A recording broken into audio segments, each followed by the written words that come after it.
Hello అండి, అందరికీ నమస్తే. నేను మీ రాజు. ఇవాళ మనము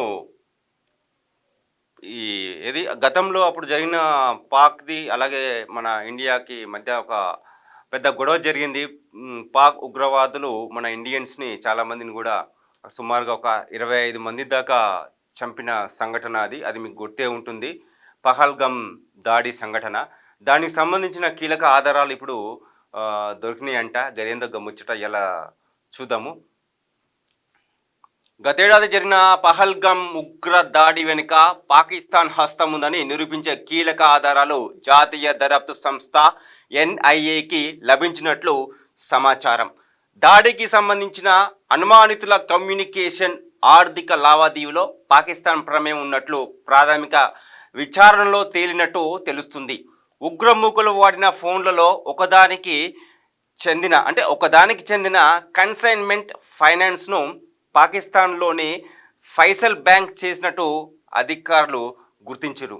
ఏదైతే పహల్గామ్ దాడి అప్పుడు జరిగింది కదా, ఆ జరిగిన సందర్భంగా దర్యాప్తులో భాగంగా ఎన్ఐఏ దర్యాప్తు అధికారులు దాంట్లో కీలకమైన ఆధారాలన్నీ కూడా సేకరించారు. ఇది ఖచ్చితంగా పాకిస్తాన్ నుంచి కొన్ని ఆర్థిక లావాదేవీలు జరిగినాయి. పాకిస్తాన్ కుట్రతోటే ఈ దాడి జరిగిందన్నట్టు మనకి ఈ వార్త ద్వారా అర్థమవుతుంది. దర్యాప్తులో భాగంగా స్వాధీనం చేసుకున్న మొబైల్ ఫోన్ డేటా, కాల్ రికార్డులు, డిజిటల్ కమ్యూనికేషన్ వివరాలను విశ్లేషించగా పాకిస్తాన్కు చెందిన ఫైజల్ బ్యాంకు పేరు వెలుగులోకి వచ్చింది. ఉగ్రవాదుల నుంచి ఎన్ఐఏ షావోమీకి చెందిన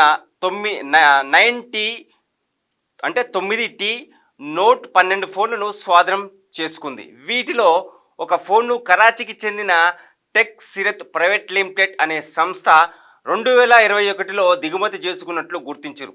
ఈ లావాదేవీకి ఫైసల్ బ్యాంక్ ఫైనాన్స్ చేసినట్లు అధికారులు గుర్తించారు.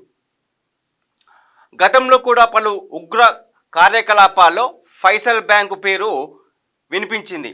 అయితే పహల్గామ్ దాడిలో మాత్రం ఈ బ్యాంక్ హస్తం నేరుగా ఉన్నట్టు బయటపడలేదు. ఈ ఫైజల్ బ్యాంకులో పాకిస్తాన్కు చెందిన 2 ఉగ్ర సంస్థలు తమ డిపాజిట్లను నిర్వహిస్తున్నాయని 2007లో ఒక అమెరికా పత్రిక వెలుగులోకి తెచ్చింది. కాగా పహల్గామ్ ఉగ్రదాడిలో వాడిన 2 ఫోన్లను 2021, 2023లో దిగుమతి చేసుకున్నారు. అయితే ఆ 2 ఫోన్లను పహల్గామ్ ఉగ్రదాడి వరకు ఎక్కడా వాడలేదు. ఆ దాడిలో పాల్గొనే ఉగ్రవాదులకు అప్పగించాలనే కారణంతోనే ఆ ఫోన్లను స్విచ్ ఆఫ్ చేసి ఉంటారని ఎన్ఐఏ భావిస్తోంది. మొత్తానికి ఇది మొన్న పహల్గామ్ దాడిలో ఈ ఉగ్రవాదులు ఏవైతే అమాయకులైన ఇండియన్స్ని టూరిస్టులను చంపిరో ఆ కేసుకు సంబంధించిన దాంట్లో ఎన్ఐఏ ఆధారాలన్నీ కూడా సేకరించింది. ప్రస్తుతం దీన్ని వెనుక ఇది ఫైజల్ బ్యాంక్ ఫైనాన్స్ చేసినట్టు అధికారులు గుర్తించారు అన్నమాట. నెక్స్ట్ మరొక వీడియోతో మళ్ళీ కలుద్దాం. క్యూన్యూస్లో వీడియో ఎడిటర్లు కావాలను మీడియా రంగంలో మీ టాలెంట్కు ఇది సరైన వేదిక. 3 నుండి 4 సంవత్సరాల ఎక్స్పీరియన్స్ ఉండి Photoshop, Premiere Pro, After Effects లో నైపుణ్యం ఉన్నవారు కావాలను. ఫ్రెషర్స్ కూడా అవకాశాలున్నాయి. ఆసక్తి ఉన్నవారు వెంటనే సంప్రదించండి. 8143001981.